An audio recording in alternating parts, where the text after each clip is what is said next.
Hello everyone, welcome to the Elite Racing Network. Tonight we have the RevLimit Workshop 135 at Charlotte Motor Speedway.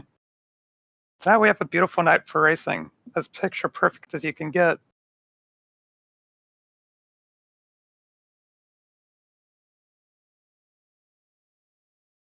Starting on pole is Joe Francis, followed by Josh Adams. Starting third is Tate Lytle, followed by Leighton Norgard. Fifth is JP Phillips, with Chris Wright following in sixth. Jaden Racines in seventh, Matt Gruenberg in eighth, Tommy Ryan in ninth, and Tom Bourne in 10th. Gerald Campbell in 11th, and Ty McIntosh in 12th. Then a couple of playoff guys starting in the mid-teens with James Miller, Jeff Green in 13th and 14th, and Dylan Javier 20th, Seth Ross 22nd. Those guys are probably going to need to get on it early in this race.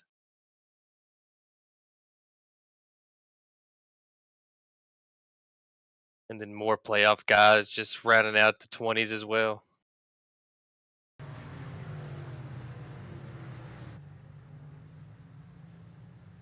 We have a pretty good race to look forward to tonight. What are your key people to look out for?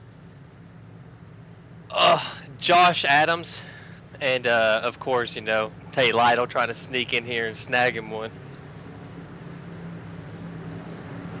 Joe Francis, a playoff driver, grabbing the pole. That's got to feel good for him. He needed a good run after last week, and what a better way to do it than hopefully look for a win this race. Yeah, a lot of playoff guys had a bad race last week, so they're going to look to this race as a rebound and try to capitalize on points. Pace car is off.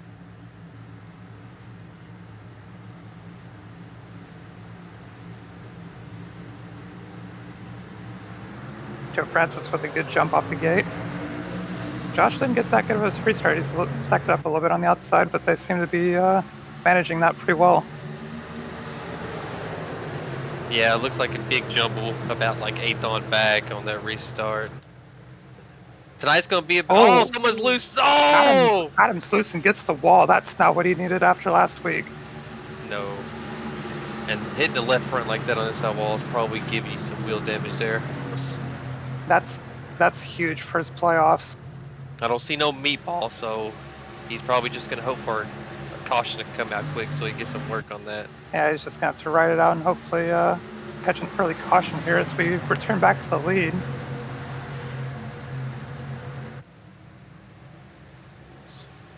Joe Francis got a black flag for jumping the restart. He went before the green. As not a lot of people know on iRacing, the initial start with the restart zones on, you have to launch when you see the green flag, and I guess Joe jumped a little too early.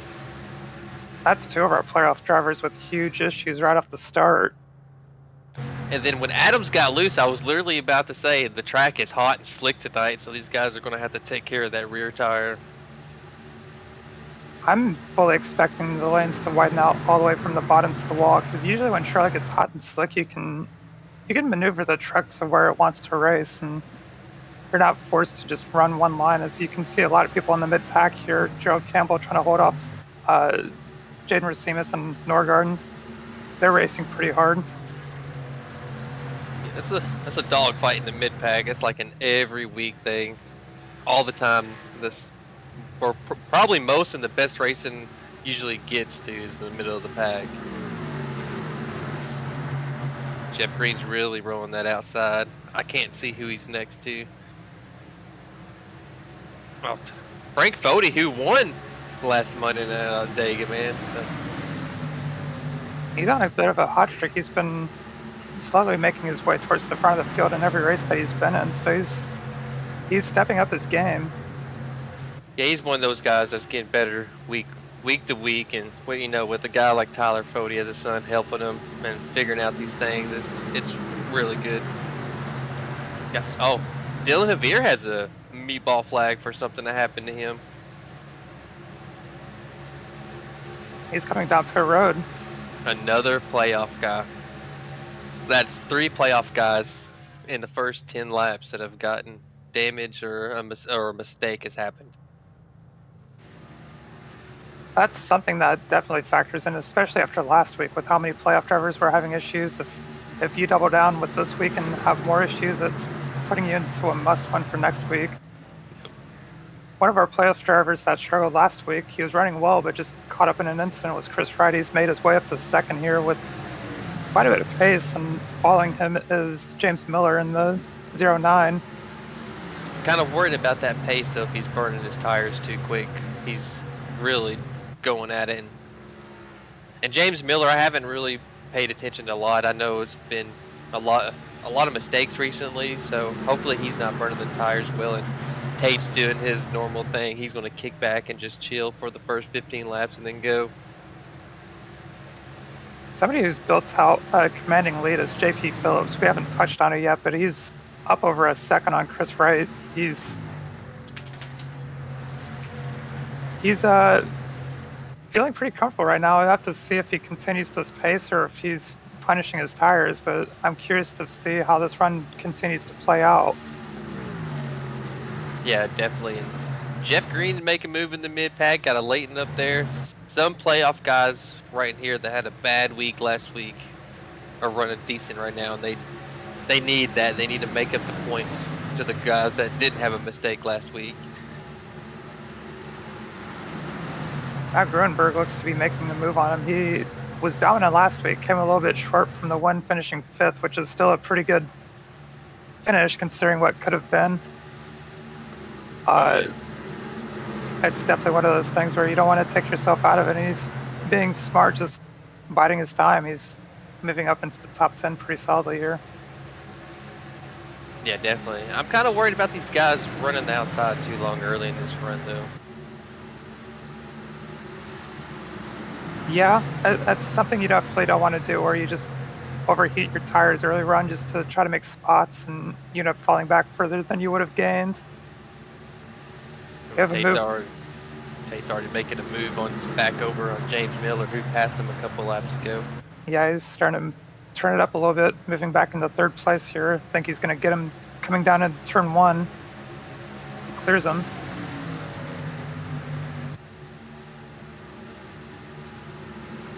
Leighton making a move too. Underneath Grunberg. Is that Grunberg passing him on the outside? I think it's Grunberg that's actually starting to moving up as well. Yep, he's slowly making his way up. He was just 11th a few laps ago, and he's already up to 7th. Starting to make that high side roll. Yeah, it looks like he's committed to running that outside right now to try to make passes. Something to keep in mind as well, the race is 90 laps, which isn't a whole lot of time. You can afford a little bit to manage your tires a little bit more aggressively, because you're not going to have them on the truck for that long, so you can maybe get away with just using them up a little bit early on here. What do you think? Yes and no. It's like you want to use, I think you would, like what is that, JP Phillips is doing, drive hard, get the lead, and then settle yourself down to being consistent and try to manage the gap behind you. A lot of these guys, a lot of the playoffs guys that started mid-pack, they're trying to go hard, get the positions they need early. And I think if it goes green, it's a one-stop race. So you want to save a little bit, but you're right, you want to push it a little bit too, because you don't want to fall too far back.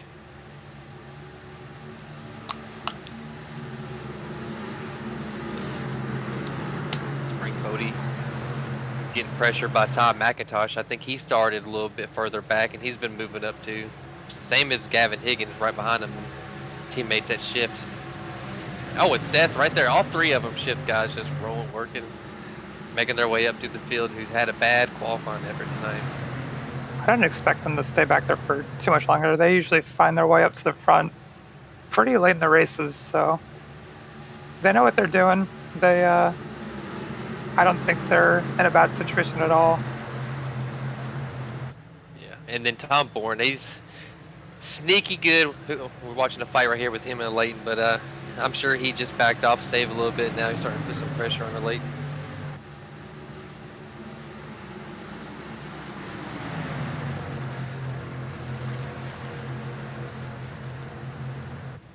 Starting to see the truck start to vary in lines a little bit. You have to think the tires are starting to wear in a little bit and just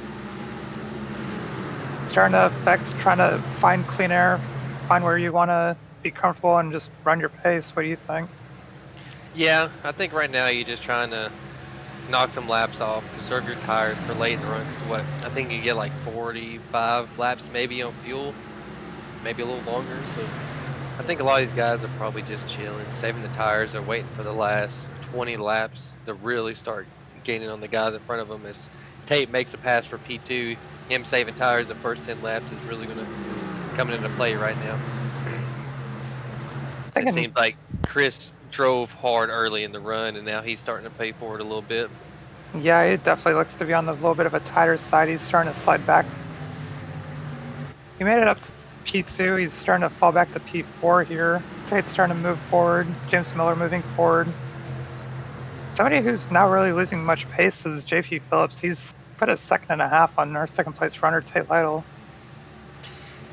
Oh, we got a car sideways on the backstretch. I don't know who that was. Caution is out. That saves Joe Francis. He was just about to go a lap down, but unfortunately that looks like it's Matt Hackathorn who spun. And it just starts getting loose. Oh, yeah. Yeah. And Gavin could have done there.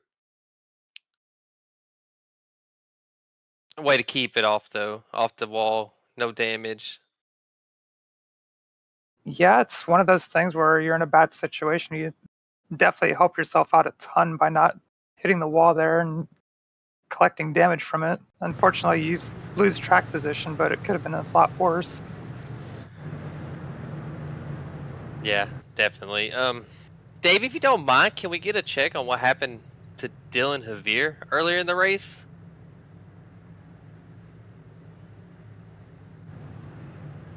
Looks like all our... Let's see here. I think it was like lap 2. It was early in the race. As expected, our entire lead group is pitting for tires.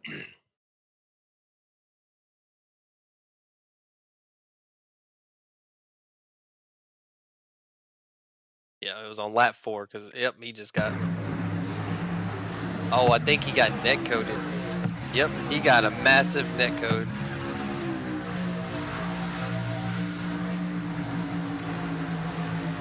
The guy below him blinked out and it just, yep. Oh, unfortunate. That's definitely what you don't want to see. Did I give him a meatball too? Yeah. Wrong place, wrong time. That's unfortunate.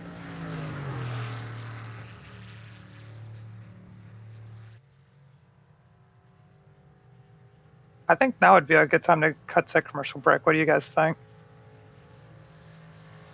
All right, we'll be right back.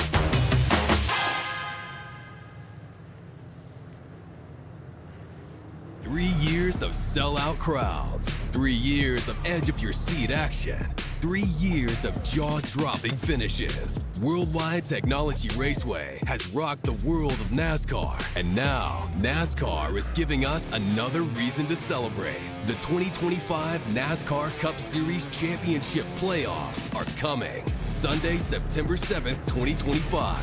Just when you thought the racing couldn't get any more intense, now every single lap matters. One wrong move could be the difference between elimination and being crowned the king. The Enjoy Illinois 300, the Confluence Music Festival, the NASCAR Cup Series Playoffs, and for the first time in 15 years, the NASCAR Xfinity Series on Saturday, September 6th. Don't be on the outside looking in. See history being made in your own backyard. Go to www.raceway.com for the hottest ticket of the year. Since 2010, race fans have had one burning question. When will the Xfinity Series return to Worldwide Technology Raceway? You asked. NASCAR delivered. On Saturday, September 6, 2025, the magic is back. We're going to introduce you to a new crop of future champions and Hall of Famers, and we'll create more of the greatest moments in racing history. Go to www.raceway.com for the hottest ticket of the year. 3 years of sellout crowds, 3 years of edge-of-your-seat action, 3 years of jaw-dropping finishes. Worldwide Technology Raceway has rocked the world of NASCAR, and now NASCAR is giving us another reason to celebrate. The 2025 NASCAR Cup Series Championship Playoffs are coming Sunday, September 7th, 2025. Go to www.raceway.com for the hottest ticket of the year.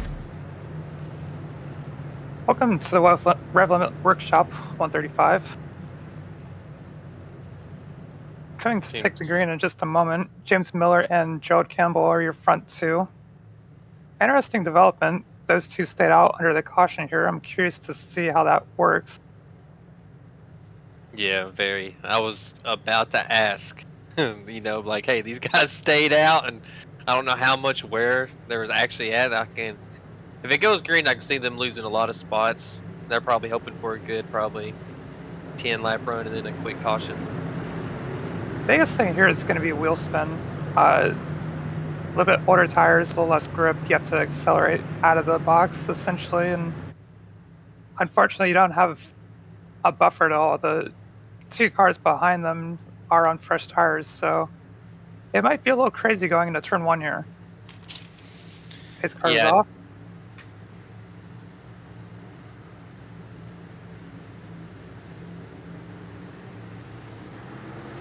Miller with a great jump. Gerald's struggling just a touch. They're going to be 3 wide going into 1. Oh, he squeezed it off. Oh, they're stacking heavily in the middle lane here. Tate Lytle with a huge run for the lead. Oh, chaos midfield. It's always scary trying to pass guys on old tires. They're all doing a great job of managing it so far. Gerald's stuck in the middle. Fresh tires on each side. It's definitely a scary situation here. There was almost a wreck right there between Higgins and Hostic. Hostic jumped up real quick. That was so close. This is always the scariest when you're in the middle car Miller. or the old tires. Oh, What a save.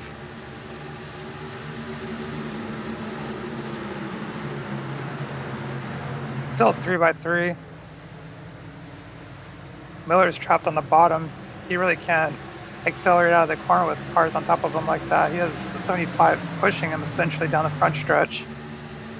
yeah, Ty has to be careful here in the middle of the corners where James is really struggling. Oh, he's on his back bumper a little bit. Oh, he's into his bumper. What is? Good He's nope. Big crash. Oh, Gavin. Gavin Higgins. Oh, Multiple playoff guys yet again. let's roll back to see what happened exactly. It looks like he just started getting loose and No, it looks like Ty just ran in the back of him. Yeah. Got him sideways.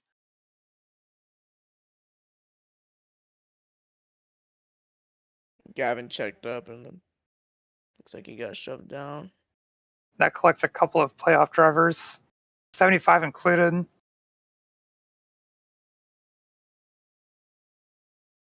That hit. That's a hard hit for the 75. I think Gavin's hit down there. The lower wall is. Oh, that is a hard hit. 3 playoff drivers who needed clean runs tonight. That's not what you want to see happen.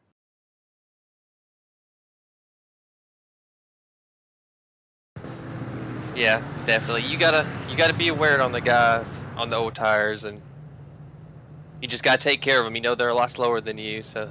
Yeah, it's one of those where you have to be aware of who's around you on what. Like 09 can't go any faster. He's on older tires, but it's also the same situation where you try to gain more track position by staying out on older tires. And unfortunately for James, it didn't work out. It's just one of those things where you're trying to gain as many points as you can, and you take risks, and sometimes they work out and sometimes they don't. And unfortunately for him and others, it didn't work out. Yeah, definitely. And that took out quite a few playoff guys. Yet again, it just seems like these last 2 weeks and these once the playoffs started, the playoff guys have just been struggling.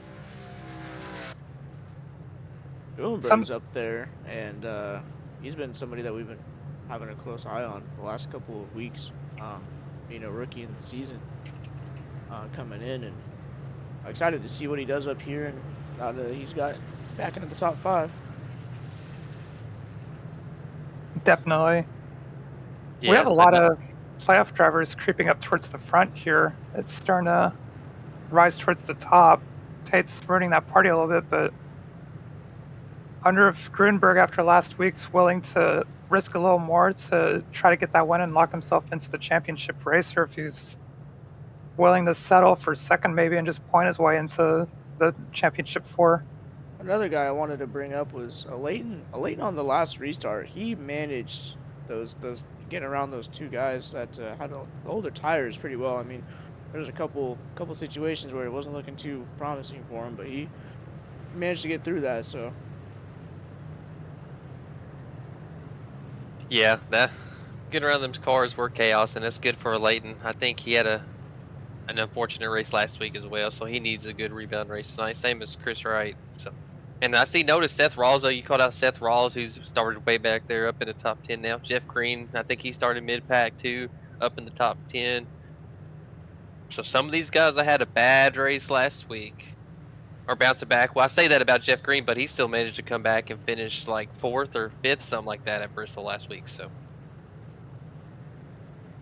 and then you brought up the winning about Grunberg. I think it's better to win the race. You want to lock yourself in there so you don't have to worry about nothing else but the championship race. Someone who benefited from that caution that unfortunately lost a lot of track position from his decision to pit from that would be Gerald Campbell. He stayed out under the last caution, hopefully to get a quick caution. Personally, I think it may have been a little quick. I'm not sure how much wear the trucks are getting as far as their fall off. I'm not sure how much better his fresher tires are going to be compared to everyone who stayed out ahead of him, but definitely. I think that I mean, I agree it might have been a little too early for that caution to come out for him to really get an upper hand for staying out, but I think it's going to be interesting to see if we get another caution, what they decide to do. I think it was a good idea to get off strategy, especially with nothing to lose. It's just wins at this point for non-playoff drivers, but I'd have to think dropping from, he was running top 5 and now he's in 28th. Yes, he has fresher tires, but I feel like it's just a little too much to overcome that position deficit with fresh tires all the way to the lead. Yeah, because it wasn't a lot. I think it was like 2 or 3 laps.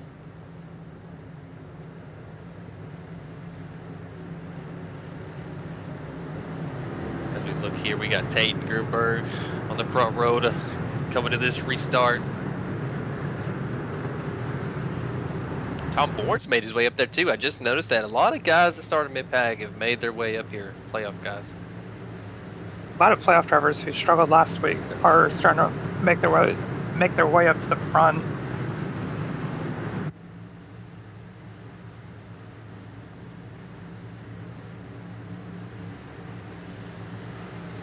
Green flag ready to come back out. Lytle with a great jump. Uncontested going into turn 1. And JP Phillips with a good launch. He's going to be definitely clear for second here.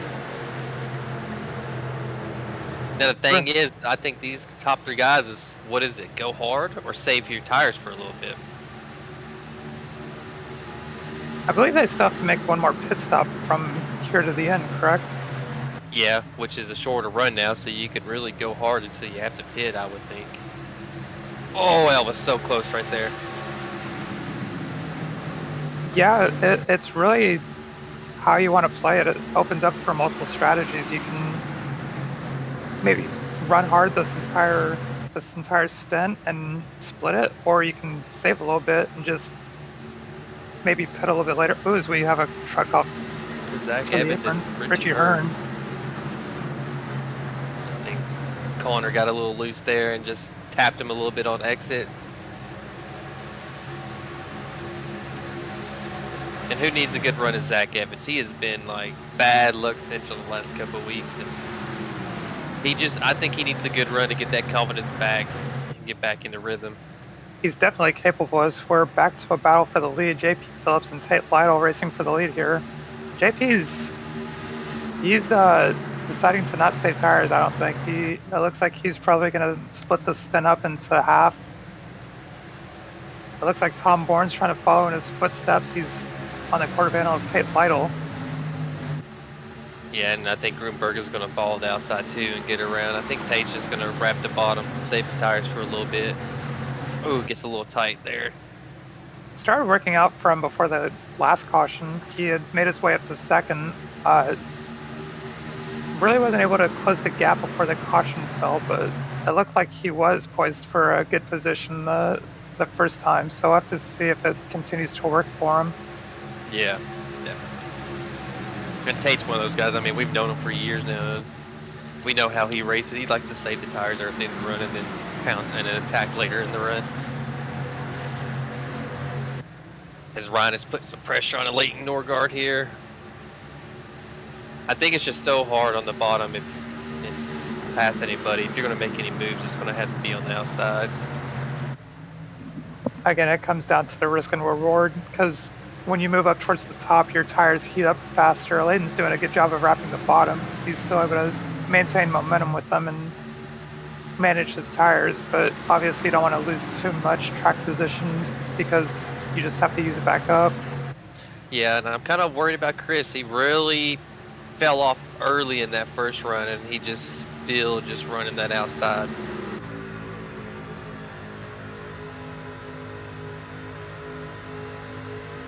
Somebody who's making their way up quietly is Seth Rawls in the 25 truck. He started 22nd. He's up to 6th. He's looking pretty comfortable. Seth's never really one to wear his tires out. He's usually pretty smart. He's able to just, make his way up through the field quietly. He's never flashy about it. He just takes good care of his equipment. Yes, that's one of those guys that just gets in a rhythm and just runs that line and is nice and smooth. And I want to point on a guy that just got to the top 10, David Westergreen. I didn't even know he was here tonight, to be honest with you, and he just quietly just worked his way up, and he's just riding right there. We have Tate Lytle battling for second. It looks like he's starting to turn it up a little bit. Oh, Dewar gets a little loose. Tate Lytle back up to second place. Yeah, I don't think he wants to lose that many positions. He wants to stay close enough to Phillips here. Seth Rawls is putting pressure on Ryan. You got Grunberg passing Tom Bourne on the outside. Grunberg's been running that outside a lot too, ever since the drop of the green flag of the race. I'm curious to see what Grunberg's strategy is, because that's not exactly a place that you want to run consistently up towards the top if you're just by yourself. But if you're trying to make passes, it works. It's just a detriment to your tires. I'm curious to see if he splits the strategy or tries to go long and just goes as fast as he can at the end of the race. Yeah, definitely. Looks like he listened to us a little bit, moved down Tate to hit the apron a little bit. Got a little tight. Now Grunberg's going to put some pressure on him. Looks like he's pretty content to just follow Tate for the time being as he goes up to the top. Looks like he's trying to build a little bit of a run. Yeah, I always struggle the outside in 3 and 4. I feel like if you want to run the outside, it's so much better in 1 and 2. Especially with different track conditions, because 1 and 2 could be there, and 3 and 4 could just be a washout. So it's a very time and place type of situation. It looks like Grunberg's falling back behind him. It's like Tom Bourne's trying to run the top. Looks like coming out of 2, Grunberg got a little loose coming off the high line. Yeah, he had a good run right there. He's going to try. Tay's trying to defend it. He's turning late to the bottom in these corners, trying to defend that outside on the entry. Grunberg gets to the inside.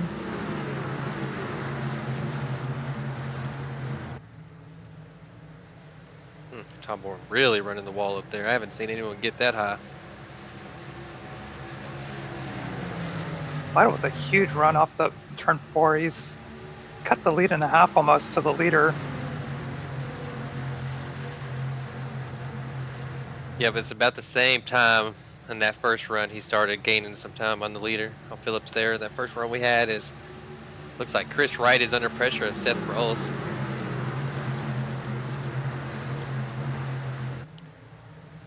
Looks like Seth took care of his tires pretty good too. Now he's starting to charge a little bit.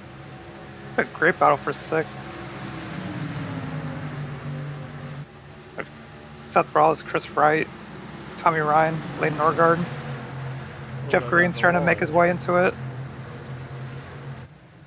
And I'm looking at the leaderboard now. It looks like Adams is starting to make his way back up to the field after his little incident earlier in the run when he got loose out of 2.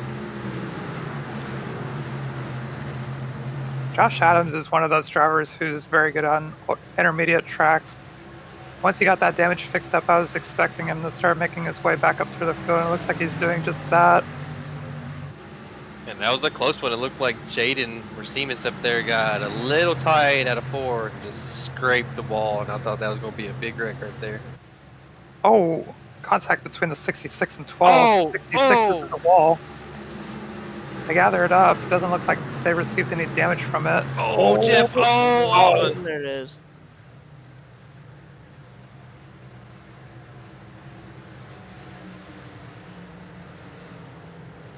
Dang. Oh, look like it was some pretty hard contact coming into that corner.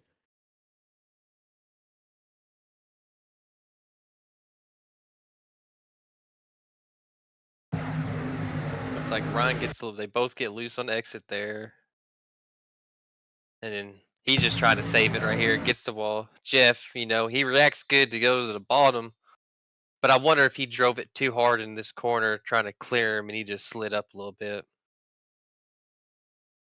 Yeah, maybe just a touch of a shallow angle, and maybe the air of just the 66 being up there made him a little bit more tight than he would expect. And as soon as you make contact, it's so hard to get away from each other. And Oof. Yeah, definitely. It's unfortunate. Just hard hit for both drivers. I'm expecting heavy damage. Dewar looks like he may have got a piece of it, trying to avoid him as best he could. Just caught the wall just a little bit. I don't think he got too much damage.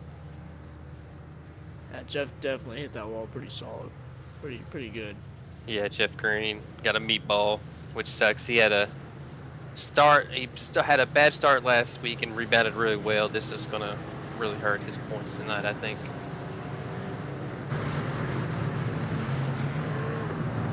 Something worth noting here is the leaders took their second set of tires, which leaves them for one more set with half the race left.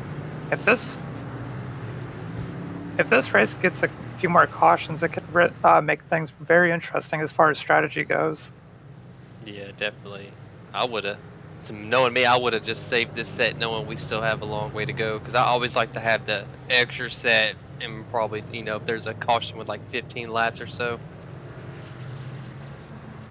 Now that we are at the halfway point, who do you guys got for P1 tonight at the end of the race.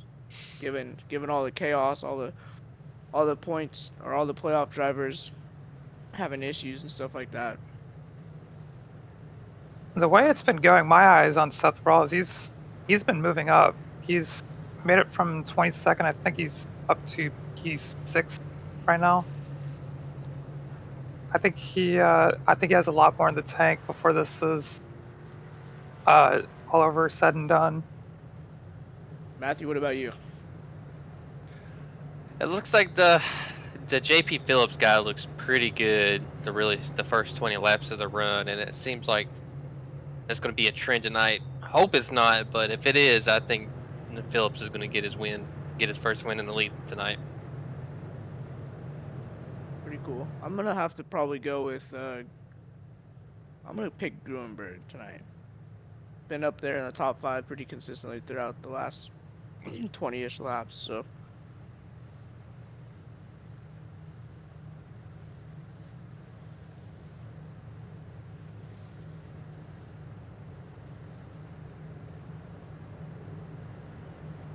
Someone, sorry, go ahead, John. Someone who may have benefited from that caution may have been Gerald Campbell. I believe he still has 2 sets of tires left. Did he not take tires? Uh, Or did he pit? Yeah, he pit. yes, my mistake. He has 1 left. That's more of an unfortunate strategy of what he was managing earlier with staying out and then pitting, which lost him a bunch of track position. He's stuck back in 25th on equal tires. Now it's going to be difficult to make up. I think you kind of have to go for a longer run now. You got one hope for a longer run, anyways. Since I mean, we're at that halfway point. Definitely don't want to see an early caution. Then you got to pick one, go for tires early or try to wait it out until the next caution or green flag stop. So we have Joe Francis fixing more damage possibly. Oh, looks like he's topping off. That's a talking point that I wanted to bring up with that caution coming out in the time that it did. This is just green to the end type of race. If this goes green, you don't have to pit again. I don't believe. Yeah, that is true. I mean, I don't think it's gonna go green till the end, just because we've had 3 cautions in 47 laps. The track is looking like it's changing. That top line is getting a lot more momentum. So Starting to get a little cloudier. Definitely cools the track temps. We have JP Phillips in the lead, firing off first, tail out on second.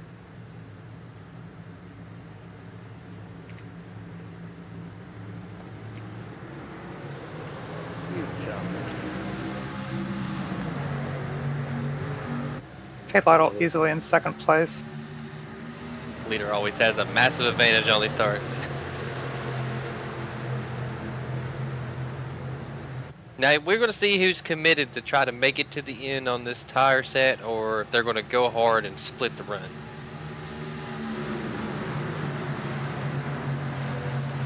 You know, usually I get in before and I check to see how much fuel's in the truck and get some numbers, and I didn't do that tonight.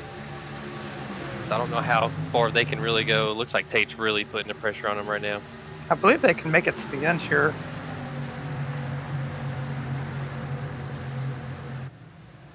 Battle for 4th is heating up between Seth Rawls and Tom Bourne. Seth just taking his time, picking them off here and there. Ooh, pinched him a little bit. You want to make this pass quick so you can get back to the bottom and try to not burn them tires up on the outside. Definitely, each corner that you're stuck up top is more heat in the tires than he concedes, and he's just gonna ride in 5th for just a tiny bit. So we have Chris Wright and David Westergreen battling for 6th behind him. Chris easily clears. Yeah, I think Westergreen lifted a little bit. I think they're actually both out of the Lake Norman shop. So He's just helping his teammate, since Chris is in the playoffs and really running for points. Yeah, Chris needs a good run tonight after last week. He's really fast, just unfortunately in a racing incident towards the middle to the end of the race, and his chances of a win diminished, but he's got plenty of speed tonight as he's got to the outside of Seth Rawls going into turn 3.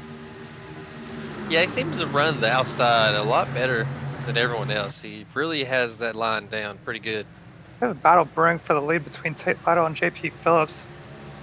Tate's got his way to the bottom side of the track. JP's doing a great job of holding him off up top.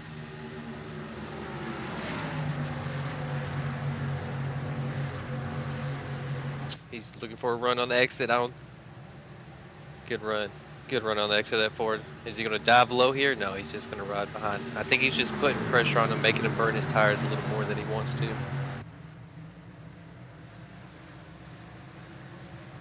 Lytle with a great run off of 4.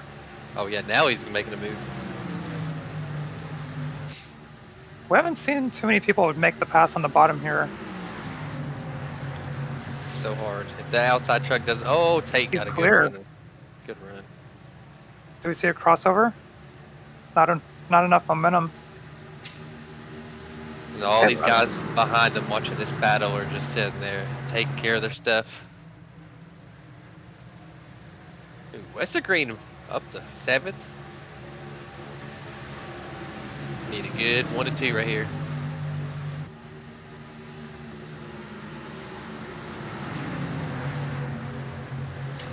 What surprises me is they're running a little lower when they run the outside than I expected. I like to be a little bit higher above that seam. Yeah. James Miller and Adams both in the top 10 now after early accidents.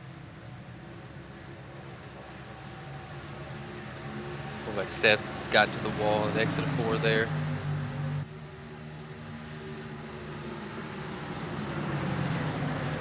It's a good fight right here.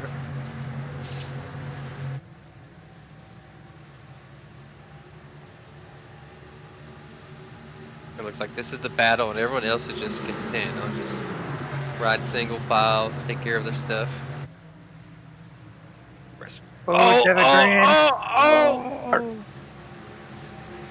Didn't touch anything. He should be good, just needs some new tires. Go ahead and run the roll real fast.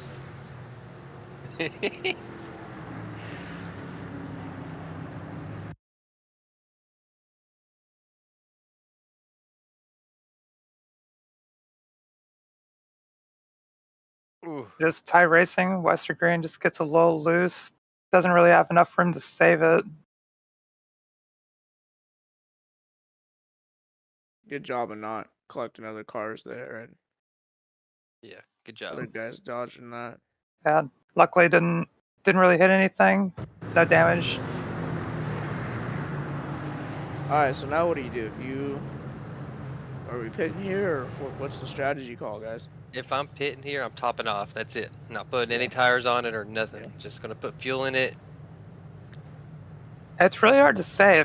If you're a playoff driver that's more towards the back, I think you can afford to roll the dice here and maybe put your last set of tires on and hope it runs green.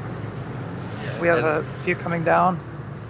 I think Jeff Green still has damage to fix. I seen Gerald pit, so I wonder if he didn't take that last set last time and just took fuel, or that 1 set last time. And now he's going to take the tires since he stayed out earlier, then he pitted the second caution, or third caution it was.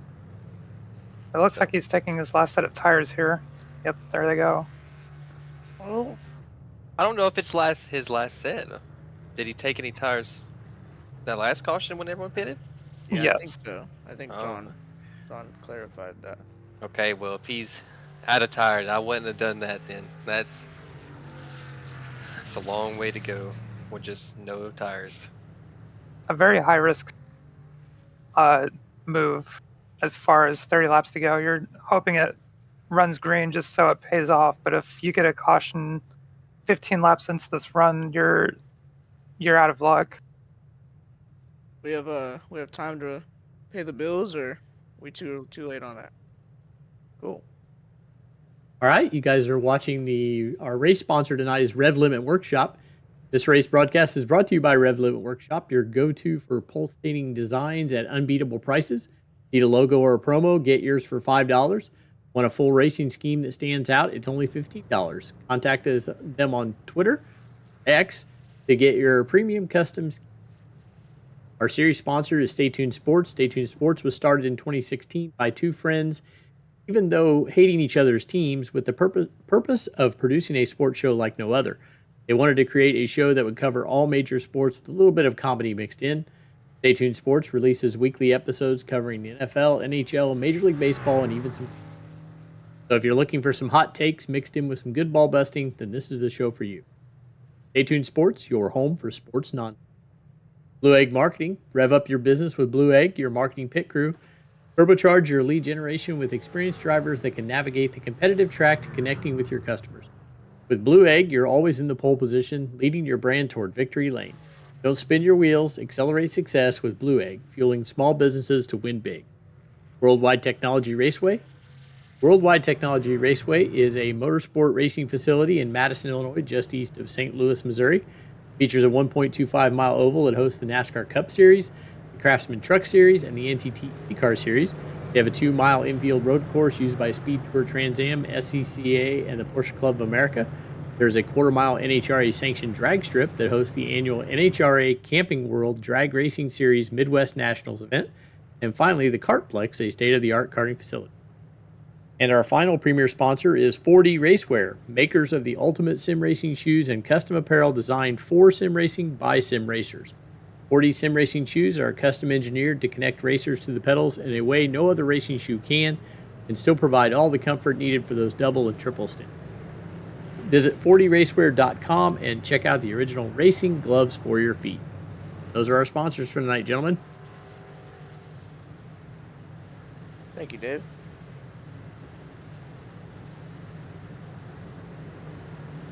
Getting ready to come back to the green. Tay Lytle, still your leader. JP Phillips in second. Somebody who's putting together a great run and something that they needed was Matt Gruenberg, even though he finished 5th last week. Any more points that you can gain on your competition is something that's extremely valuable, coming down to one race left in the round.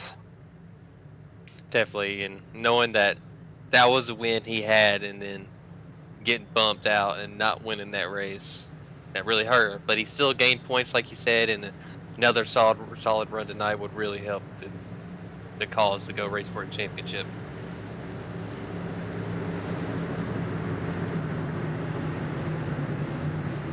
Someone I'm keeping my eye on is Josh Adams. He's slowly made his way back up. He started second, unfortunately got loose in the first lap and tagged the wall, and he got his damage fixed, and he's back up to 8th. He's somebody to keep an eye on. Yeah, it's about to get chaotic. Some guys took tires, some didn't. Let's see. Lytle in the restart zone.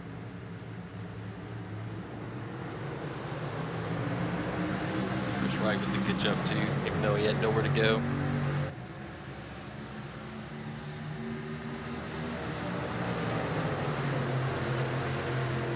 Taking a good jump. Gruenberg clears for second.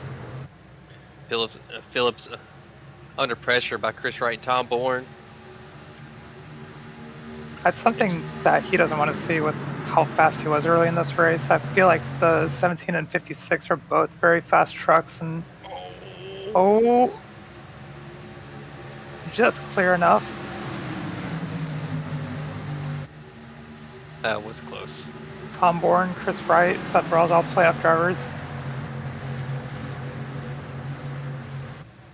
A lot of playoff guys up here in the top 10. James Miller with a good rebound. Oh, he cleared himself on Adams right there. Almost wrecked himself. Yeah, James Miller, a little bit of a spin earlier. Didn't really make hard contact with anything. He's trying to make his way back up. He's got to the right side of Layden Urquhart here. Oh, Chris Wright.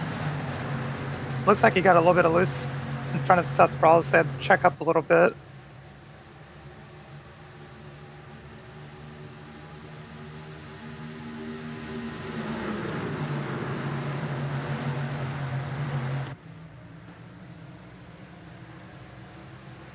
this is starting to get into crunch time. Everyone's starting to push a little bit harder. There's a little less saving. It's going to be down to who manages the tires the best. You can definitely feel it. The vibe is definitely changed to a lot more aggression. Lytle is one of the best as far as making pace and still managing his tires.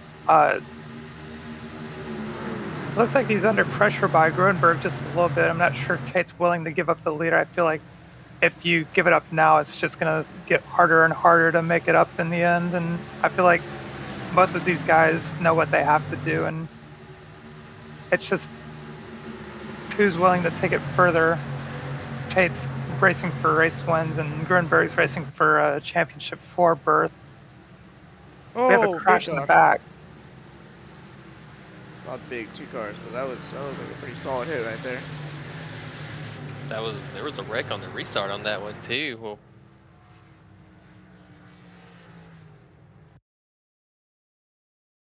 We have a Leighton Norgard, one of our playoff drivers, and Frank Foti. Man, Leighton was doing good too. Got a little loose right there, up into. I don't think he had a loose. It might have been a little bit of net code. It seems to be a thing tonight when you get real close. It looked like he just kind of. I don't really wobbly. see anything that either one of them really did wrong. It's just as soon as you make contact, it's just super hard to get away from each other. And unfortunately, the 12 really suffered from that. Unfortunately, being in the playoffs, and he was having a good run. He was running 8th when that happened, and unfortunately, that's an extremely hard hit. He's got a meatball flag.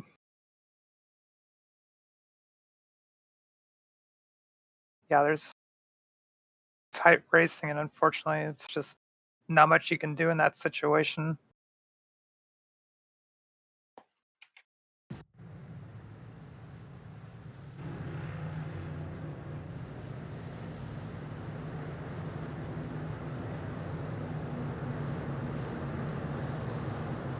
Not expecting anyone to pit this late in the race. It's pretty much you set your strategy up, you pretty much have to deal with it towards the end. I'm not sure anyone's really going to risk taking tires in the front just yet. Maybe if we get a 10-lap run and get another caution, they might, but I'm fully expecting this to go green from here. You really think it's gonna go green? I don't know. Everybody's kind of driving a little bit more aggressive, a lot tighter spacing. So I feel like if you can get a few laps, it usually starts to spread out a little bit more. I'm not sure it's going to be one of those caution breeds cautions types of scenarios yet. I feel like if we get an immediate caution, we should probably start risking that, but I feel like it's got a good chance of going green. Adam's back up there in P6 after that incident early on. He's made a heck of a comeback. Hey man, James Miller. James spun out not too long ago, and he's already made his way back up to 5th position. Michael Hosek with a great run. He's made it up to P8. He started P16. He's slowly moving his way forward. Chipping away at it.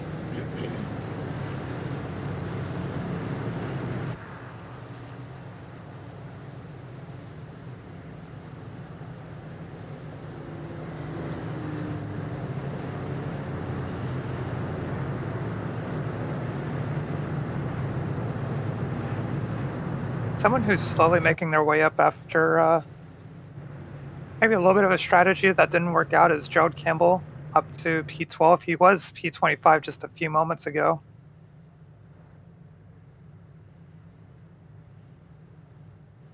I'm thinking that bearing any more cautions if it does go green. I mean, Gerald's pretty far. I mean, he's P12.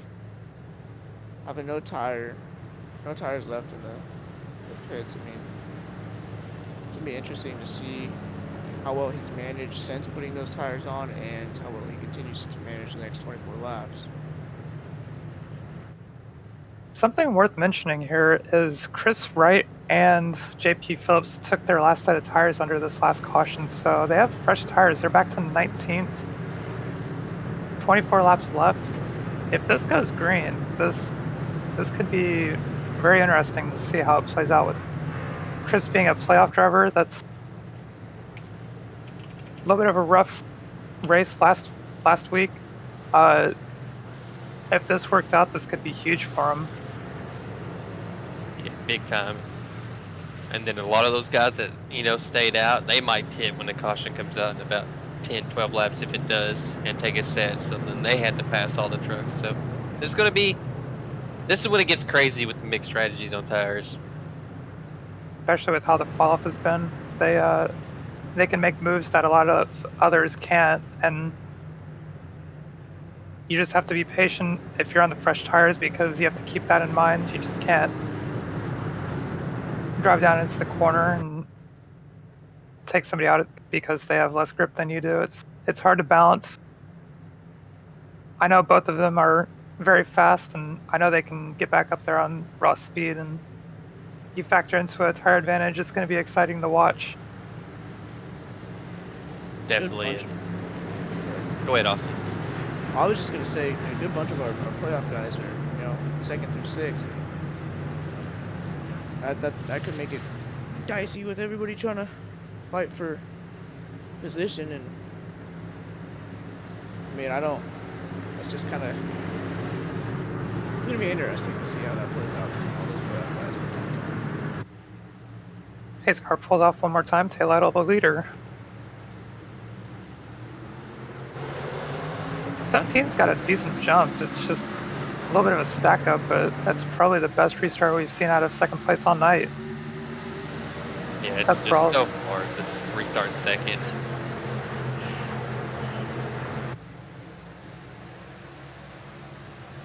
Make their way 2x2 down the backstretch. And this is good for Adams, mess up early like we've said, and then get up here and fight for a top 5, maybe a chance to win this race. Yeah, he's just slowly making his way up. Gotta make the most out of it. Should go finish like we did last week. Spot to be in. Matt Gruenberg's showing some pace. He's not letting the 56 Lido get away from him too easily. He's rolling up the top side. It's probably one of the best runs that we've seen all night. Gets a little bit loose out of turn 4 with Tom Bourne under him. Oh, James Miller. I wonder if he might have to give a little time, because I know that little red patch right there is sketchy, and if you cut it, it'll give you like a time penalty sometimes. He looks good though. Seems to be fine.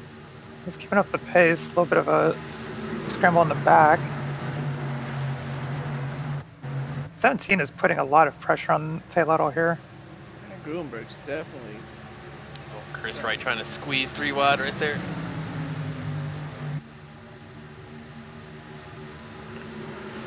Sure, that was close. Adams made the pass for P5. This is going to carry a lot of momentum into turn 3. Let's see if he goes to the bottom here. He's looking. He's there. And there's dog fights everywhere, but this is the best one right now for the lead. Yep, this is where it matters. They're 3 wide for 5th. And it looked like James got a little loose there, almost wrecked Gerald on accident, but looks like Tate's was good enough. That run on the outside was to hold him off. Gruenberg there. Gerald up there in P5 on those older tires. And Joe Francis making his way back up to the field with his early a drive-through he had for jumping the start of the race.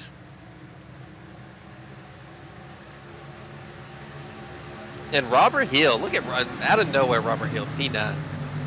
He doesn't get to run too many of these. He commentates a lot of these races. I know he enjoys racing, but he does a great job of commentating, and to see him having a great run tonight when he doesn't get to do this a whole lot is pretty impressive. Right now he's behind Hossack, and he's racing with Chris Wright, who's a playoff driver, and he's giving it a good go. looks 3 out of. Ooh, okay. Oh, just clear to the 24. And Chris is moving pretty quickly here. He's somebody to watch if he can make up the positions fast enough. I'm fully expecting him to be close to the 56 and the 17 here.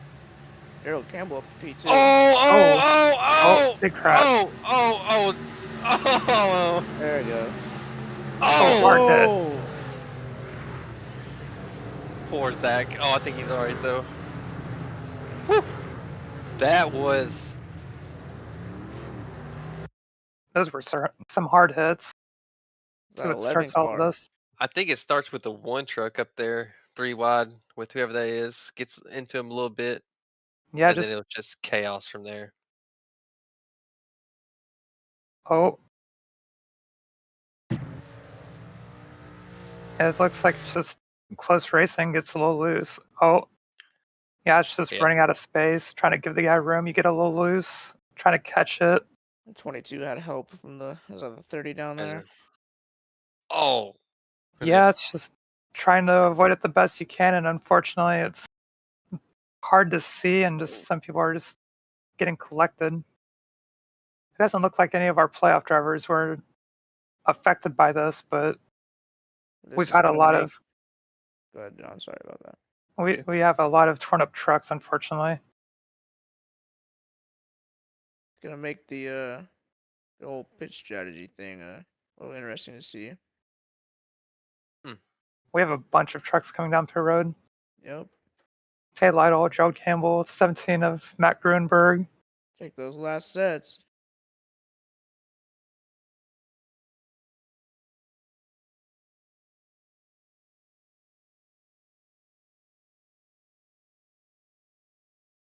Yeah, it's just one of those things where no one really did anything wrong. It's just tight racing, and unfortunately, you can get a little bit loose trying to stay off somebody, and there's not a lot of room, and things happen fast, and some you just get collected. Yeah.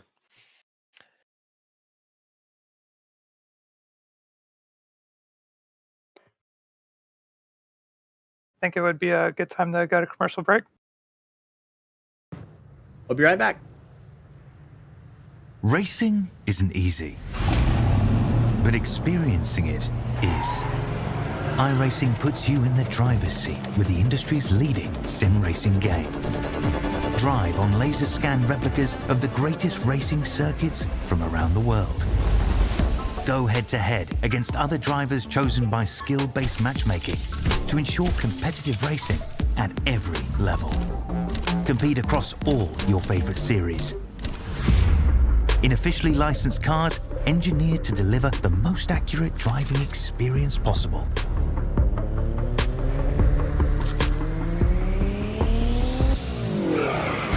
Join a race or host your own with players from across the globe. Race against the computer or in a league with friends. Feel the thrill behind the wheel. Visit iRacing.com.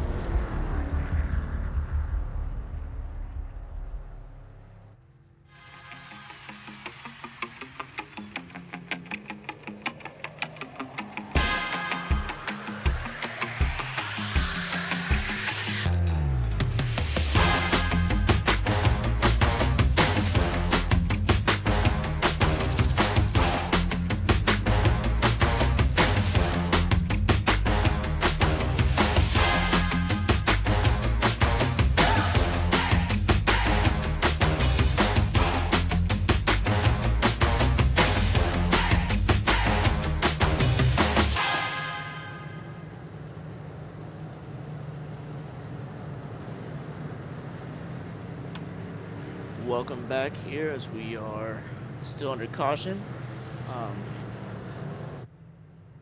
Definitely. So we had some guys come down pit road to finish taking their sets of tires. Yeah, I think 8th on back got tires. Tate dropped back to P8. Yeah. Gruenberg P9. Chris Wright up there in P1. That's set the 8 up for a very good finishing position with a little bit of clean air advantage. His tires aren't as bad as the others were when he was trying to make his way up through the field, but it is still a little bit of a disadvantage. But with having cars behind him as a buffer, I feel like he can maybe hang on and win this. Yeah, and as we know, John, as elite racers, on Monday and Wednesday nights, when it gets down to the last 15 laps, it gets crazy out there. So no telling what can happen. Oh yeah, Chris has his work cut out for him, but I feel like he's put himself in the best spot possible for a win or maybe even top 3 finish. Definitely. I'll be worried about Phillips, though, man. He's been fast all night. He has been for sure. But I will say, 10 to go. Chris is very fast and in short runs when he wants to be. I feel like he's no slouch. I feel like this is going to be a very good battle for the next few laps. And some new guys, Connor Thompson and Richie Hearn up there in the top 5. Sam Batwell, West Green. It's about to get good up here. Pace car is pulling off.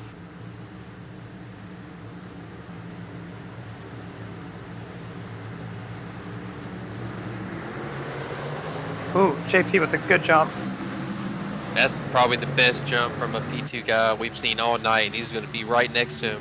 The thing is, the bottom is always so good on the restart in 1 and 2. A little choppy back there. Oh, there, 4 Oh! big wreck. No, West Green. Or not West Green, sorry. They That stay is- green. Still green, still How'd green. that stay green? Huge hits for some of our playoff drivers. Adams is hurt. Adams is really hurt.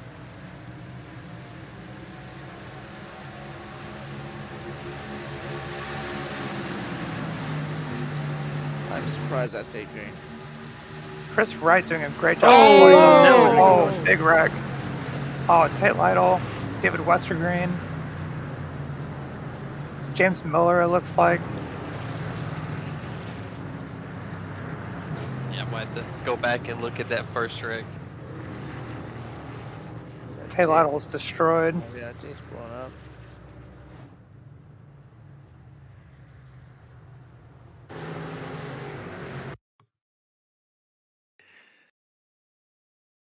See what happens on this incident. Like a This is- caution, so I got to do it the old-fashioned way. Yep. This is our first incident off the restart. They somehow managed to get 4 wide. I'm not sure how. Oh, what did Gerald? Whoa. Those old I'm not sure tires. if he got loose. Oh, yeah.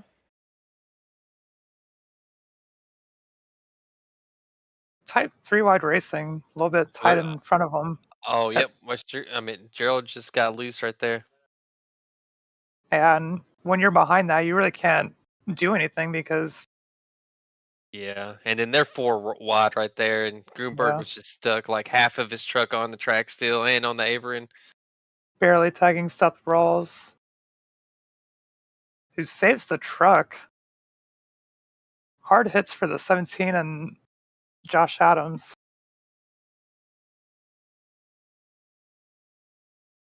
That's crazy how that first incident didn't bring out that caution. And this is what brought out our caution. They're 3 wide going into turn 1.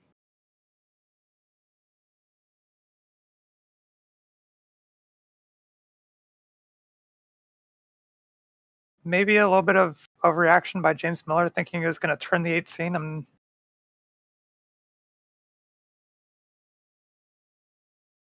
Tight racing. It's just I'm not sure if he was trying to go under the 18 to make it 3 wide or what exactly happened there. It looked like once Westergreen cut off that run to the outside, it looked like his car just got sideways out of that trioval. That was weird. Okay, so they almost missed here. Batwell lives because he didn't want to get wrecked, which is smart. He's like, I don't want any miss. And it's like, James Miller's trying to go to the outside here. Westergreen sees it, I think, or just doing the normal thing like I do. You want to get close to the wall and entry. So he's defending this. And look, his truck's already sideways right there. Yeah,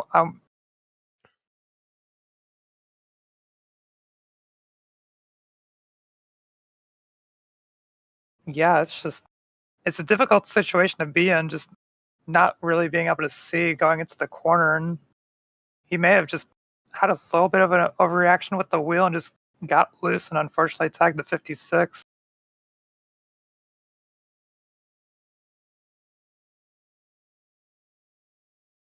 That's unfortunate for Tate.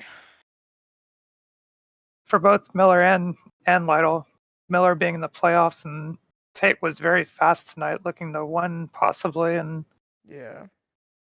huge impact for all three of them.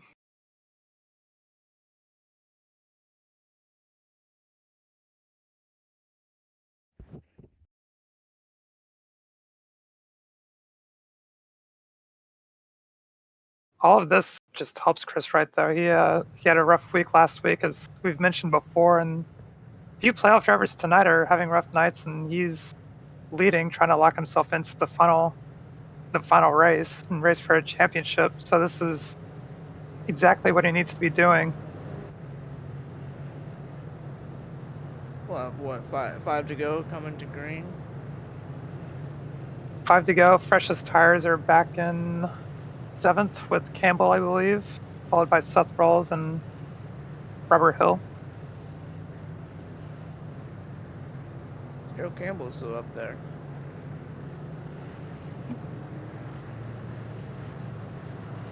Robert Hill. 9.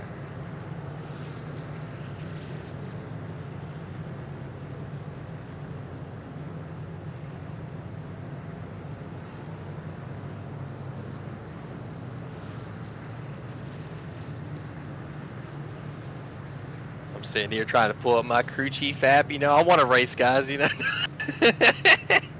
Yeah, it's difficult to not be able to race sometimes, but it's been a different experience being able to watch and commentate.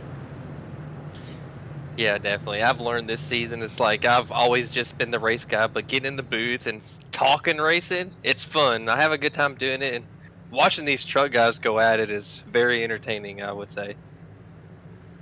Yeah, trucks are fun to race. It's fun to watch people race them, just to see what they do and how they race it, manage their stuff, and it's been a blast for the 2 weeks that I've done this so far. The races have been good. This one's going to be pretty hectic towards the end. 5 to go. You have Chris, who's fighting for a playoff berth, and JP, who has the speed and wants to win the race. He definitely can do it. Richie Hearn putting together a great run behind them in 4th. Connor Thompson in 3rd. A lot of these guys want a good finish. You know, I've had a bad season. This would be good for them to have. Race car's off. Chris with a great jump. Yeah, way better than that first one. They race 2 by 2 by 2 behind them.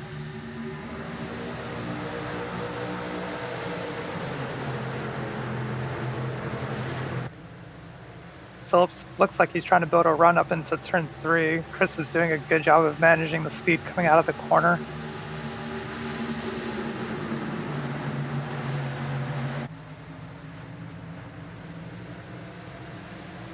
Ooh, Hearn's getting a little loose. Seth Rawls is close to the 24. It's getting pretty tight for 3rd. They're 3 wide going to turn 1. Oh, 24 checked up. Oh, it's gonna be big. Staying green? No, we're not. Nope. Oh, it looks like they're going around.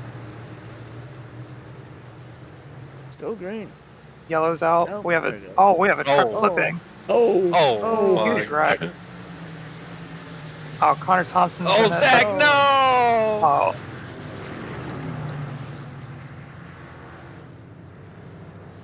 Huge wreck. Caught a couple of playoff drivers.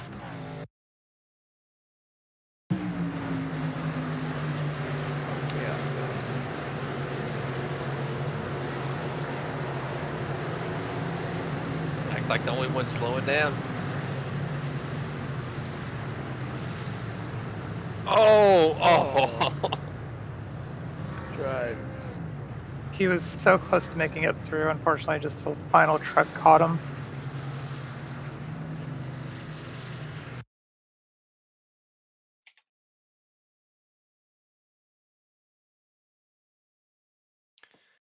Start at. With Hossack. They were 3 wide going into turn 1, and it looks like the 24 got scared of maybe making some contact with the bottom truck and made him check up a touch.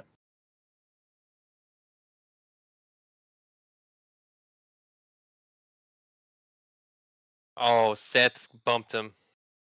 Yeah. I think Seth bumped him right here, and yep. Yeah, it looks like the 30 may be coming up a little bit too far and got a little bit tight. And then Seth couldn't see and just started getting into the back of the 24. It's one of those things where you don't want to hook the guy on the bottom, and the guy on the bottom just tracking out maybe a little bit. Mm-hmm. And Seth really can't see what's going on because you're so tight on each other, just trying to make speed and get as much as you can. And just unfortunately, it just, push comes to shove and just end up wadding it up almost.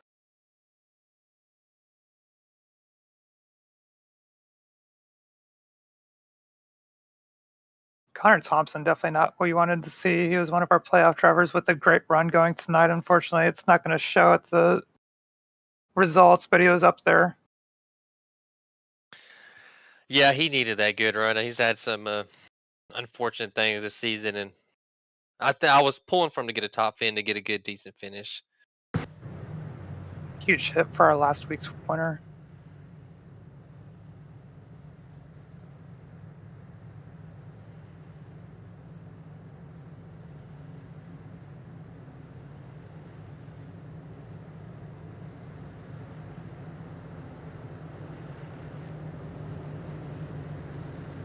Something worth noting is the 24 and 25 came out of that pretty clean. Hossack in the 24 is going to be restarting third, and Seth Rawls, one of our playoff drivers, is going to be in fourth. So that could have been ending a lot worse for them. And they both have the speed to make something happen on this restart in the final closing laps. I'm curious to see which lane that Chris picks. I'm assuming he's going to be on the bottom again. He's been launching very well.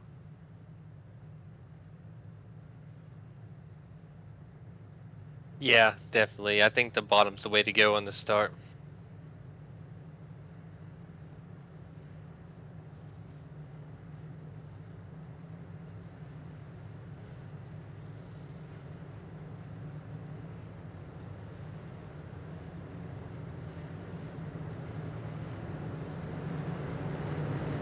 Sam Beltwell with a good run with starting 28th. He's made it up to 5th. Yes, 5th. Yep, and you got Robert Hill up there who's made his way up there, and Nabnett, Campbell who's come back from some things. Javier, who had a meatball on lap 4 of this race, 10th. It's one of those things, just never give up. You try to make it to the end, and Javier's showing that you can make it up. He, like he said, with a meatball at the start of the race and being in the playoffs, never give up, and he's kept himself in it. It could have been a lot worse, but he's running in P10 right now and can possibly gain more. Yep, and then I see Higgins up there at 13th. That they're hitting that inside wall hard. An earlier wreck earlier in the race. But not a lot of playoff guys in the top 10. So these guys, you know, I think Rawls and Wright had a little issues at Bristol. So this is a chance for these guys to win a race and get to the championship round or gain some points they lost from Bristol last week. Yeah, definitely. You only see 3 people in the top 10 and 2 in the top 4 or top 5. So they can come away with a lot of points on their rivals coming out of this race, which is something that you definitely try to maximize each and every race and each round, and it's just so hard to do. So when you get these opportunities like this, you have to make the most of it. Definitely, and then you got, I think I've seen a couple guys who are on pit road, Adams, Boren. Some of these playoff guys are still fixing damage. They're going to lose a lot of points. And McIntosh and Norgard, who both were running pretty good earlier in this race. Someone I'm keeping an eye on is Hosak. He's been fast all year. He's there. He just Inline checkered. Wow.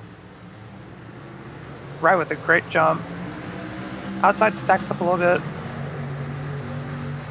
Hosak doesn't get the greatest of starts, but he's still in a good position.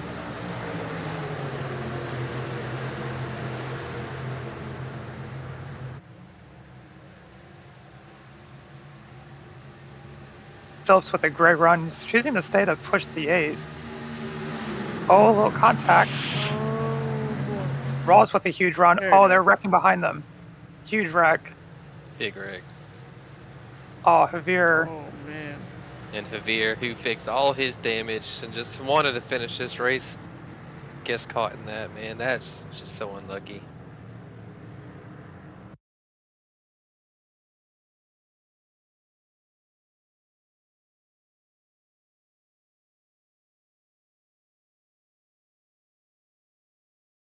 It looks like just a bit of a mistiming of the move that he wanted to make, and unfortunately just everyone's so tucked up on each other, not really able to cut him much of a break, even though they wanted to. It's just Yeah, and I think he was trying to hurry and dive to the bottom to get underneath Chris, and he didn't do it fast enough. yeah. And then he just come over Mike and said he got into the corner too hot and got into the back of him. So I could see how that happened right there. Yeah, it's unfortunate. He had a great run going. He has a lot of speed. He can win some races. Charlotte's definitely a tough track, and the speed that he was showing tonight, it's impressive. Yeah, I've noticed. Oh man, Robert. Oh, he's so close. Oh, that's Gerald. Oh, I was watching Robert right there in front of him. Huge hits for a lot of our drivers. But yeah, that Phillips guy, he didn't race all season. He showed up kind of late in the season, but he's been quick ever since he's been here. So hopefully he comes back next season and we can see him win. Maybe see him win a race at the end of this season right here to say something. For sure, we've had a few of our drivers showing up and having a lot of speed, so it'll be cool to see what they can do next season, because I feel like next season and this season is shaping up to be really good. Definitely, it's been a good season, and like we touched on it under the last caution there, man. These trucks, they put on a good show. They really do. Something to keep an eye on since that caution came out. Hosek and Hill kept their track position, but unfortunately had huge slides. That's got to heat up the tires and wear them out just a little bit. Even though they have track position, I feel like it's going to be hard for them to really push as hard as they need to try to battle for this win.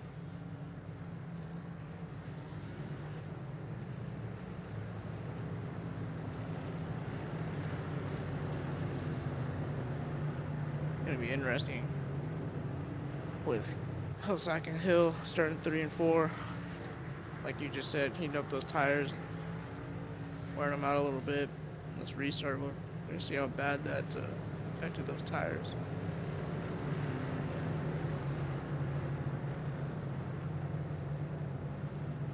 I feel like Chris Wright and Seth Rawls are still in the best spot possible with having track position. Fresh tires really aren't close to them. It's just a 2-truck race, in my opinion.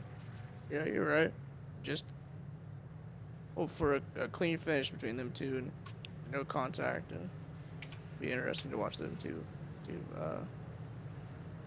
It'll be interesting to see how hard they race each other with the championship 4 berth on the line here. 2 playoff drivers who had rough weeks last week.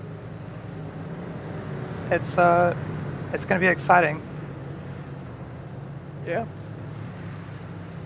Definitely, Chris just needs to get a good jump right here. Seth needs to get a good jump on the outside and stay close to him. I think if he can stay about at his door on the start and going into 1 and 2, I think he'd have a good run on the exit and put on a good fight.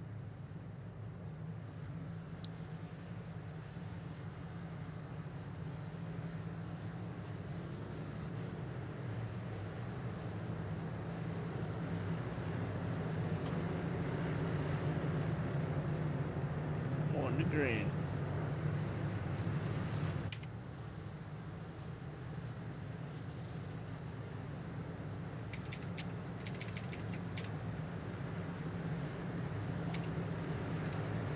Another thing to keep in mind with how old these tires are starting to become, restarting isn't the easiest thing. You start to get a little bit of wheel spin, and you can't just mash the gas and hope it sticks. You have to have some finesse to it. Yeah. And it won't be as bad talking about the tires too, because the track has dropped like 30 degrees since the start of this race. Yeah, 102 down to now. 102. Whew. I think drop a green flag, it was 133, 132. Yeah, about 130 when we went green.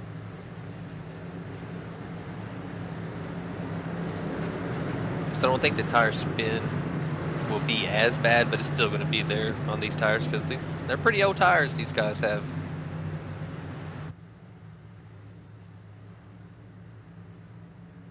You got McAvoy up there now. Higgins has made his way back up from early. James Miller is back from some incidents. A Few lot of of these our guys are playoff doing good. drivers. Here we go.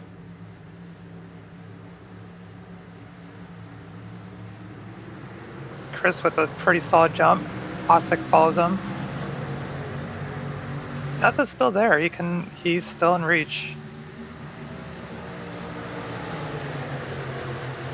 Osick with a great 1 and 2. If he clears them, he has a really good shot. Oh. Robert gets loose. Woo, good save. Osick is in a great spot for this. Dives low. Gets a little bit too much of the apron. Oh, looking a little loose. Coming to take the white. Seth Rollins isn't finished yet. He's making his way back into it. I think Hosick went just a little too low on entry of 3 right there, and that really hurt him in the middle of that corner. Seth Rollins is looking 3 wide. Oh, we're He's gonna there. go. Nope. Chris just cleared him. Side by side for second. Chris still leads going into 3. Chris Wright with a walk-off win. Foul for second. Osick looks like he's going to get it. Oh, man. What a finish by Chris Wright. Rough week last week. Did what he needed to this week and comes away with a win. Locked in with a champ 4. Yeah, good win on Chris to have that bad race at Bristol where he was running good and got caught in an incident that took him out of the race, and then come back this week to put it in victory lane and go race for a championship.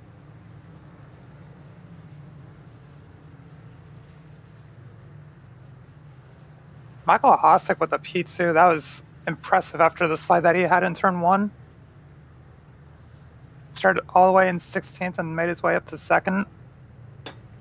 Seth Rawls, another of our playoff drivers that had a rough week last week, or rough race possibly, a couple of situations here, and made it back up to P3. Yeah, a lot of guys in the top 10 with some good rebound races. And look at Robert, man, P4. A lot of good stuff. Good guys up here getting good finishes.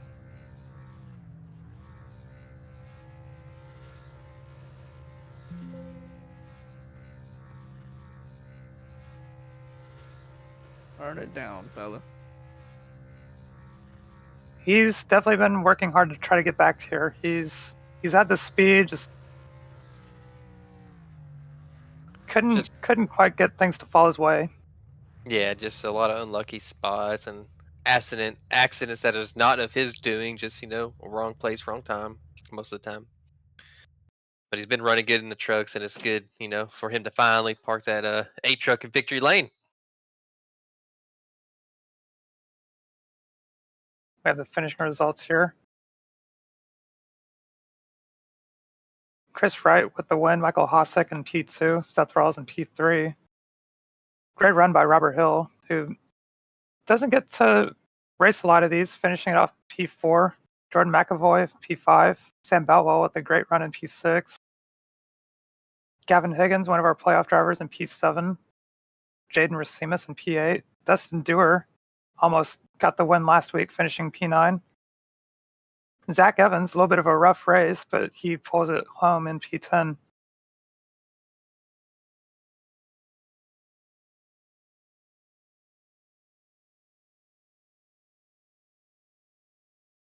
As we look at the rest of our finishing order, I mean, a lot of playoff guys with unfortunate situations in the race, and Seth Rawls and Chris Wright among the playoff guys in the top 3 on the podium.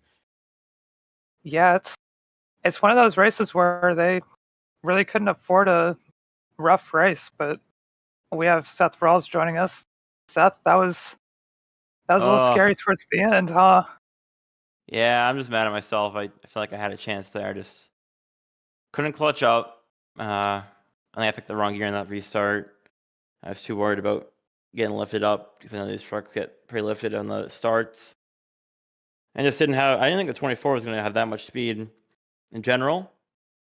But respect to him, obviously. It was a great race, and props to Chris. But man, I'm going to kick myself for that one.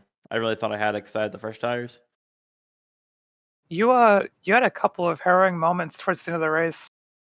Big wreck under you, got tagged a little bit, and you were able to save it before collecting drilled into it. And then a few laps later, you were following the 24, and they were 3 wide, and it looks like you checked up just a touch because it started getting pretty tight. What were your thoughts through those moments? Yeah, I mean, these races always come down to making the right moves and being in the right spot. Obviously, didn't want to hit the 24 there. It just happened. I mean, we're all going forward, obviously, and I didn't expect the checkup. I thought I was going to put it 3 there in the middle. So I feel bad for that, but obviously he came back for it. So it's bummed to take out Connor, though. That kind of sucked to see. And then, yeah, the first incident, I was just lucky. Really. At the end of the day, I was all luck right there. You've had two pretty good runs with Bristol and now Charlotte. Are you feeling pretty comfortable going into next week, or what's your plan for that? Yeah, I'm not sure the point situation. Obviously, it would have been more comfortable to have a win like Chris. That kind of sucks, but back-to-back third places, I can't complain, especially for how I am as a driver. I feel like I can definitely win some of these races. I just got to finish them out, and I think that was a good finish-out race. But damn, I really would have liked to close it out in front of the 8. I think honestly, I know it's the past, but I know if that first restart with the 34 and the 8, I feel like I had them if it stayed green. But it all works out for a reason. Hopefully, it's the sign. Just keep consistency and going to Nashville. Hopefully up. I would hope that I'm up in points in the top 4, but I'm not sure. Is that one of those races where you feel like you have to win, or you can just point your way into it? I mean, it depends on the points, honestly. I mean, if I have a good points gap, and I was running smooth like this, I like Nashville. I don't think I've ever run in a truck yet, but I like the track a lot. So I think if I just have a good points gap and just do my own thing, I might be able to sneak my way into the final 4. And at Las Vegas, who knows what happens? We saw it tonight. It gets crazy, stuff like that. But right now, focus on Nashville. Gonna put some laps in this weekend or this week before next weekend. Or actually, I think we're off next weekend, right? I week off. believe so. So that sucks because I like momentum, but it was fun. It was a good race. Anyone you'd like to shout out? Yeah, just the guys at Shifty Sports, obviously. Ty and Connor, unlucky again. I wish we could all have the same luck as I do. Knock on wood, obviously, but yeah. And then Nick was back in the call with me, helped me out. I was going to kick myself for not listening to him going first gear there. But you live and learn. We're all having fun at Shifty Sports, so definitely check us out on Twitter. We're active there and posting all about our results and partners. Speaking of partners, Log 3D Prints. If you guys need a 3D printed little knickknack gift, the holidays are coming up. Hit them up on Etsy. Log, LOG, 3D, and then print. And yeah, thank you guys for broadcasting it. Gonna watch it back. Hopefully see that save and think, okay, I think I earned this one a little bit, but yeah, it was fun. It was fun to watch. It was. All right, see you guys. Thank you. Have a good night. That was Seth Rawls, our 3rd place finisher. We're joined by Michael Hosick, our 2nd place finisher.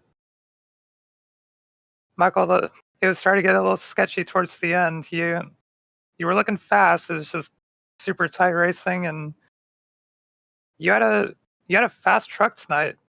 Oh, Looks like we lost our second place finisher there. Okay. Go to Chris. Chris, John. you were fast last week. Had a little bit of a rough go at it towards the end, but you came in and did what you had to do. Yeah, there was a lot of chaos out here tonight. We were pretty good most of the night. I felt like, anytime we're on the right rear instead of the right front, it's a lot of fun to drive. And with Tate out here, you kind of do your strategy based on what Tate does or doesn't do. And when Tate decided to stay out there with, 25, 30 to go, I pitted along with JP and a couple other guys. And then with 15 to go, we could have been dead in the water, but everybody kept wrecking. We kept having big wrecks, and we kept control of the race. And as long as we kept control of the race, it was going to be hard to beat us. And the tires equalized. But yeah, like you said, we were pretty good last week, got wrecked running third. Now this locks us into the championship race, and we get to go and try to run for a championship here in, I guess 3 or 4 weeks. Yeah, that was definitely huge moments as far as picking when to pit and just having things cycle out that way. That was a great call at the right time. Were you a little nervous staying out on older tires when we started getting cautions towards the end and first tires started marching their way up through the field? Because you had Seth coming up pretty fast and he finished third. He was on your bumper going into the final restarts. Not really. We didn't have any green flag runs really after that 15 to go segment, and the tires cooled down to basically the same temperature as everybody else's. I had no problems with grip. I was able to carry pretty much wide open through 1 and 2 on all those restarts and whatnot. So now I wasn't too concerned about the tires. I'd have been more concerned if we'd have went from 15 to go, because then somebody like Tate would have got there and a couple other guys probably. But the way it played out, I don't think we were really at a tire disadvantage there for those green white checkers. Well, you've locked yourself into Vegas. We have Nashville next week. What's the plan for that? Are you just gonna try to win that too and establish, hey, we're the ones to beat now, or like what's the strategy looking like? Oh yeah, we got some guys down here. We got some heavy hitters who are on the outside. Josh Adams had a bad night. He had a bad night last week too. Grunberg, I don't know where he ended up, but there's a couple guys that if I can to keep them out of the championship 4, yeah, because I think, looking at Josh, looking at Grunberg, those are probably the top 2 guys, and so I think Seth and myself did a pretty good job on points tonight. So yeah, we're just going to go out, try to win the race. Nashville's a fun track. It should be a great race. Is it next week, or are we off? We're off next week, right? 2 weeks. We're off 2 weeks. So yeah, it should be a great race. But I want to give a shout out to all my sponsors, Blue Egg Marketing, all that they do over here at Lake Norman, all my teammates. Fody was in there tonight. I'm gonna go ahead and throw this guy out here too, Tate Lytle. He drove with us tonight. A little bit of a Lake Norman sticker on his car tonight, so it was nice to get his feedback about what was going on with the car as well, and took some things into account. And so it was fun to kind of be teammates with Tate and listening to Tyler kind of preach and tell us what to do. And of course, everybody watching here, my Rainbow Warrior partner out there, Ethan, tuning in tonight. So should be a great run here in a couple weeks. Get to have next week off. Enjoy Thanksgiving, knowing that we get to go race for a championship in a couple weeks. And of course, everybody here at the network. Dave keeps us all in line. Dave, you run a great show over here. John for stepping up. Weeks doing the off track. Austin's in here tonight. So should be a great run. And one last shout out to Frank Fody for winning that Xfinity race on Monday. Never forget the night that it happened. Absolutely incredible. So it's a lot of fun, and it's a lot of good momentum right now here at Lake Norman. Yeah, you guys were looking good tonight. It's not some of the finishes you guys deserve, but you all looked pretty quick. Anyone else have any questions? I'm good. I mean, it was a heck of a race tonight, Chris. Solid finish, and looking forward to you going into that championship race in Vegas. It should be a lot of fun. Hopefully everybody tunes in and sees that it's going to be a great race. Whoever the other championship guys are going to be in it, it's going to be a heck of a battle, a heck of a race, and Nashville's going to be just as exciting. All right, man. Have a good night.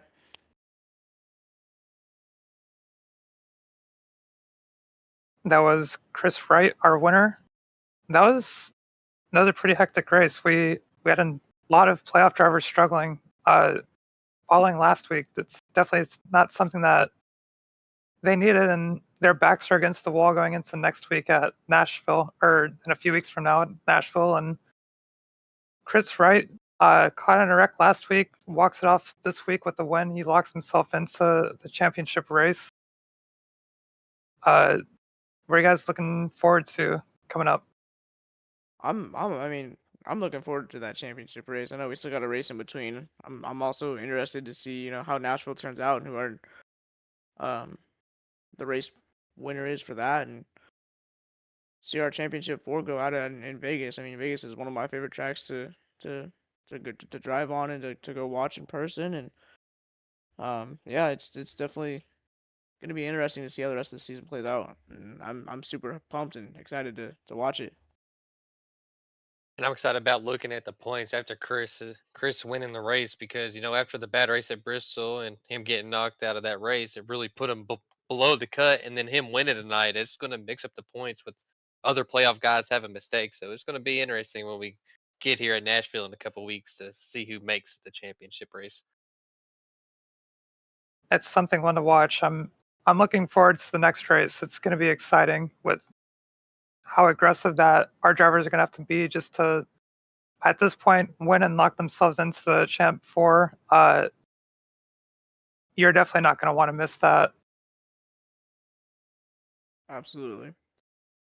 Definitely hope everyone enjoyed the race. Y'all have a good night. Catch y'all in 2 weeks. Everybody have a good Thanksgiving.